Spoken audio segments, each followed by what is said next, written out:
গরুর তেল, ভেষজ এবং মশলা দিয়ে মাংস রান্নার প্রস্তুত প্রণালী। আজ আমরা জানব কিভাবে ভেষজ এবং মশলার জাদু দিয়ে গরুর তেলের রান্না হয়ে ওঠে অনন্য। প্রথমেই পরিমাণ মতো গরুর তেল গরম করে নেই।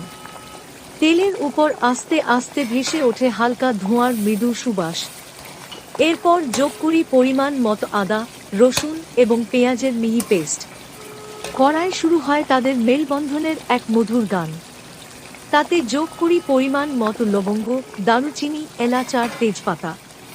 এই মশলাগুলো শুধু রান্নার স্বাদই বাড়ায় না, বরং এনে দেয় এক বিশেষ গুণ। ধীরে ধীরে তাতে পড়ছে পছন্দের মশলা, গরম মশলা, হলুদ, মরিচ, এসব মিলে তৈরি হচ্ছে এক অপূর্ব মিশ্রণ। মাংসের টুকরোগুলো মশলার সাথে মিলিয়ে কড়ায় তৈরি হচ্ছে সুস্বাদু এক পদ। তৈরি গরুর তেল, ভেষজ এবং মশলার মেলবন্ধনে আপনাদের জন্য হাজির এক দুর্দান্ত খাবার। আর এই মজার রেসিপি ঘরে বসেই বানিয়ে ফেলুন। এখনই চেষ্টা করুন।